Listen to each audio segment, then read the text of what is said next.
আসসালামু আলাইকুম রহমতুল্লাহি বারাকাতুহু। বন্ধুরা সবাই কেমন আছো? আশা করি ভালো আছো।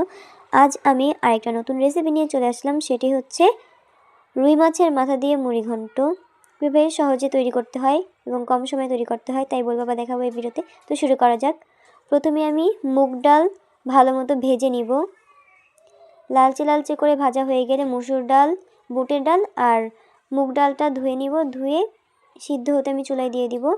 এর জন্য 1 চামচের অর্ধেক চামচ হলুদের গুঁড়া এবং লবণ দিয়ে ঢাকনা দিয়ে ঢেকে দিব। আমি রুই মাছের মাথা নিয়ে হলুদের গুঁড়া, মরিচের গুঁড়া এবং লবণ দিয়ে ভালোভাবে মেখে নিয়েছি। একটা প্যানে আমি দিয়ে দিব পরিমাণ মতো তেল। তেল দেওয়া হয়ে গেলে একে একে আমি মাছগুলোকে ভেজে নেব। উল্টে পাল্টে মাছগুলোকে ভেজে নিব একদম লাল লাল করে। আর এই পর্যন্ত যারা আছেন চ্যানেলটিকে সাবস্ক্রাইব করে দিবেন। আমার ডালটা সিদ্ধ হয়ে গেলে আমি এবার চুলাটাকে অফ করে দিব। এবার অন্য একটা কড়াই আমি দিয়ে দিব তেল, পেঁয়াজ কুচিটা ভালো মতো ভাজা ভাজা করতে হবে। এরপর আমি দিয়ে দিব আদা বাটা, রসুন বাটা, পানি দিয়ে আদা বাটা রসুন বাটা দিয়ে দিব 1 চামচ শুকনো মরিচের গুঁড়ো, হলুদের গুঁড়ো এবং লবণ দিয়ে ভালোভাবে নাড়াচাড়া করে নেব। ভালো মতো নাড়াচাড়া করা হয়ে গেলে আমি এখানে দিয়ে দিব সেই ডালগুলো, যে ডালগুলো আমি সিদ্ধ করে রেখেছিলাম। এরপর দিয়ে দিব তেজপাতা, গরম মশলা, এলাচ, যে মশলাগুলো দিতে হয় সেগুলো দিয়ে কাঁচামরিচ দিয়ে দিব। কাঁচামরিচ দিয়ে মাছের মাথাগুলো দিয়ে দিব।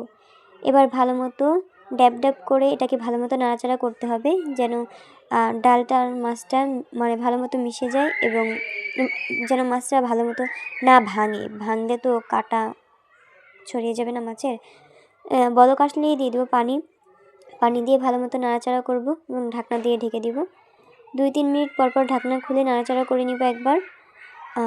আমার রান্না প্রায় শেষ। এবার আমি একটি কড়াইয়ে তেল দিয়ে দিব, শুকনো মরিচ ছিঁড়ে ভেজে নিব আর দিয়ে দিব হচ্ছে কাঁচা পেঁয়াজ মানে ভেজে নিব।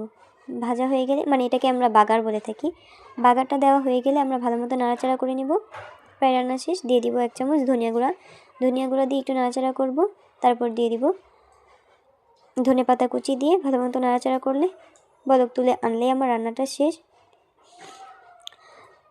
তো এই পর্যন্তই ছিল আজকের ভিডিওটা। যারা এই পর্যন্ত পাশে ছিলেন তাদেরকে বলছি ধন্যবাদ। চ্যানেলটাকে ভিডিওগুলোকে ভালো লাগে চ্যানেলটিকে সাবস্ক্রাইব করে দিবেন আর নতুন নতুন ভিডিও পেতে পাশে থাকুন। এই পর্যন্তই, ভালো থাকবেন, সুস্থ থাকবেন। আসসালামু আলাইকুম রহমতুল্লাহি বারাকাতুহু।